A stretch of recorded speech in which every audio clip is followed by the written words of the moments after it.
And I'm here with actor Paul Schad. Paul, how are you doing today? I'm doing just great, Andrew. How about you? Doing great. So share with us a little bit about how you began your career as an actor. Well, it's kind of ironic because I actually started it as a cop. When I was a kid, I always wanted to be an actor, but that really wasn't encouraged in my family. So I pursued my other interest, and that was being a police officer. So I became a police officer, and then after a few years, I started to be used at work to do some undercover work usually for street level narcotics buys and similar things, maybe some street level vice. And that's where I was starting my acting, actually, when I was in these undercover roles. And in my later part of my career, I decided, when I was getting closer to retiring, I figured, I'd like to look into this, to acting more. And that's what I started to do as far as getting paid to act and working with a script, which I can say is a lot easier than acting undercover when you don't have a script and you got to wing it on the street and there's no second takes, you know what I mean? Right. So having a background as a police officer, what really helped you to go that route as far as acting goes? Yeah, I would say it would be the experiences that I had doing the undercover work. First of all, there was some training that I had at work, basic training on undercover things to do, and maybe some tactics and skills to use. But the rest of that came from just doing it on my own. Some of it's trial and error. And a lot of it was I usually tried to have whatever role I was taking on or goal that I had, I would try to figure out a backstory for my character. And that way I was more confident in that character in case I got asked something or something came up, and I wouldn't have to think of something right then and there. I mean, you got a lot of other things on your mind right in the middle of doing that type of stuff when you're dealing with criminals, in the drug trade or whatever, and you don't want to have to stop and think about, well, what should I say? So I already had the stuff in my head. I had the idea of what my character was, who my character was. And I would take on different characters depending on the situations that I was going for, whether I was going for a narcotics buy on the street, whether I was going into a nightclub or a bar or whatever, or some of the undercover work was working with prostitution fronts. So I had different characters that I would draw from. And, that is awesome. Coincidentally, go ahead. I'm sorry. And that's okay. When I started to actually act more separate from work, and I started to take some acting classes, I find out that a lot of those ideas that I had were already common acting techniques, like the Meisner technique, and just to be in the role, to actually don't think of acting something, but think of being in that role. And I thought that was pretty interesting that I was already doing that. What were some of the influences that have helped you as an actor? Okay, well, as far as acting, I would say I naturally have a style very similar, and my appearance, I've been told, is similar to a young Al Pacino or Andy Garcia, and that works out great because that's actually how my style tends to be naturally. And in acting, I'm just similar to that type of demeanor, and that's usually the roles that I go for, whether it be like a mobster, an attorney, a detective, drug dealer, or whatever. Now, as far as the influence as a Christian actor, I definitely look up to actor Cameron Arnett from the Overcomer film and I Still Believe. Cameron has an experience that's very helpful to many Christian actors. And I don't want to get into his whole story, but basically just to sum it up, he was doing well in his acting career, and he was ready to sign on to be a regular on a big TV series. And as part of his character, as part of the contract would have to do some intimacy scenes, let's say, explicit intimacy scenes, and he was all set to sign on with that. And then, when he found out about that, he says, "I can't do that. I'm a Christian." And I'm not going to get into the whole story there with him, but he took a stand for what was right. And here he had, on one hand, everything was offered to him, everything probably that an actor would dream of, the success and the fame and everything like that. And yet he decided to turn that down. And in doing so, evidently some of the people in Hollywood weren't happy with that, and then the phone calls stopped, and his work dried up for several years. And he took a hit on that. He took a big hit, but he knew that he was doing the right thing. And that's something that Christians got to keep in mind, that you have to do the right thing. You have to, like the wristband, what would Jesus do and everything. You have to do the right thing no matter what. A lot of times we're going to be tempted with something, or maybe threatened, or whatever, and you still have to do the right thing. And even all throughout the Bible, there are people that we know of that did the right thing, that obeyed God, and they did get hammered for it. And Christians got to understand, you are going to get hammered for it.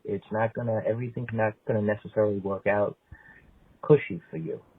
And Cameron got hammered for it for several years. Things, as I understand for him, got very tough. But in God's timing, he came back, and he's doing well now. And him and his wife, BJ, production company, I believe they're near Atlanta, and they're doing good. Actually, you should reach out about having him a guest on the show, because he'll have a lot of good things to say, a lot of interesting things to say. You travel all over the nation teaching workshops. How did you get started doing that, and what are your main topics of focus? Okay, yes. Well, as my career as a police officer ended, and then I started to get into acting, I did know that there was a big issue with things that you see on film and on TV, how inaccurate that they are.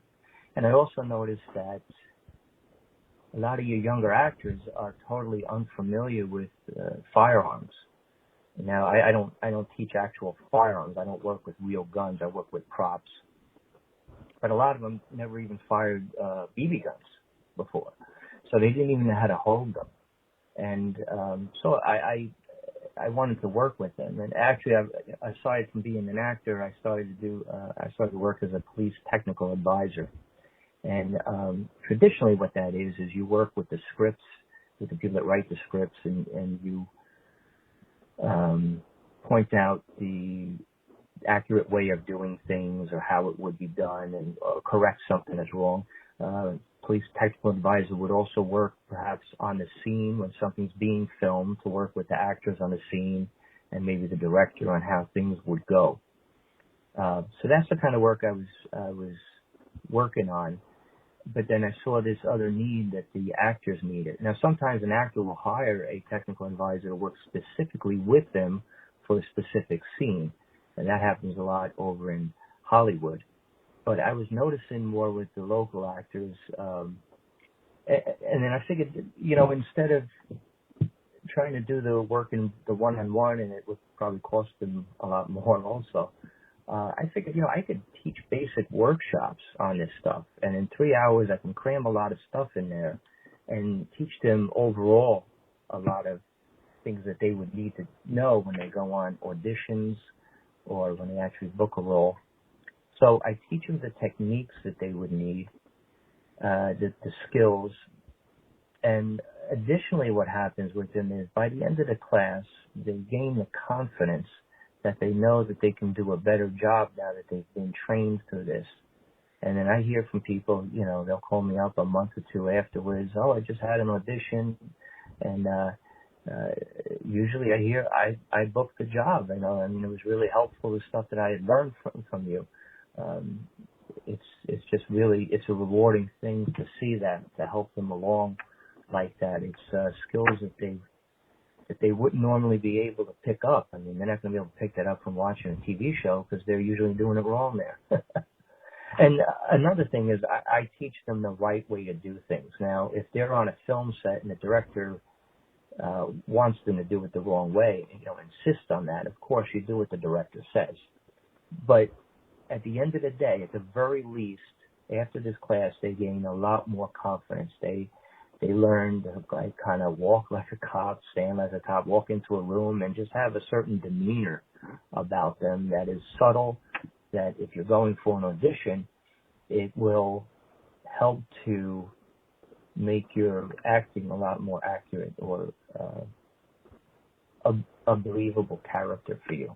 So in what ways do you hope your faith is instrumental in your acting?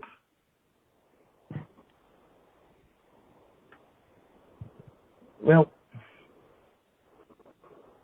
I think as I started out in this career, I realized that you got to remember who you serve, and it's easy to serve yourself, and I struggle with that also. I think we all do.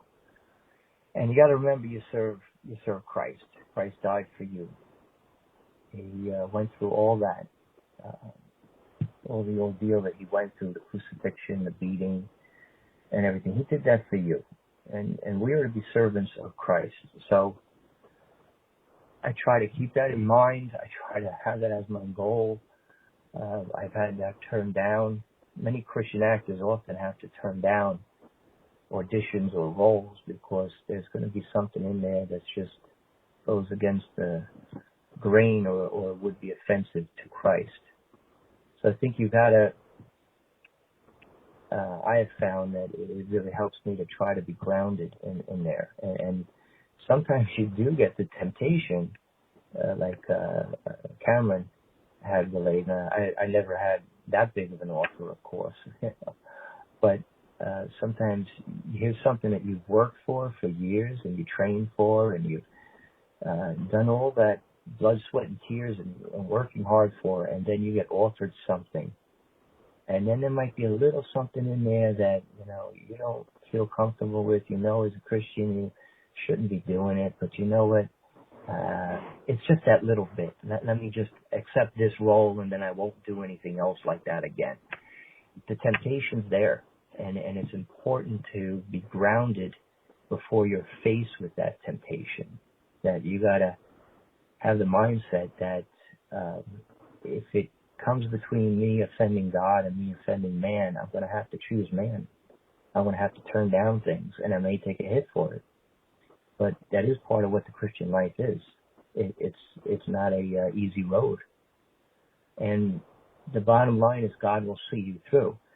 Can't promise you that, 6 months after that, you're going to get the dream audition, the dream role that you want, and everything's going to go uphill from there.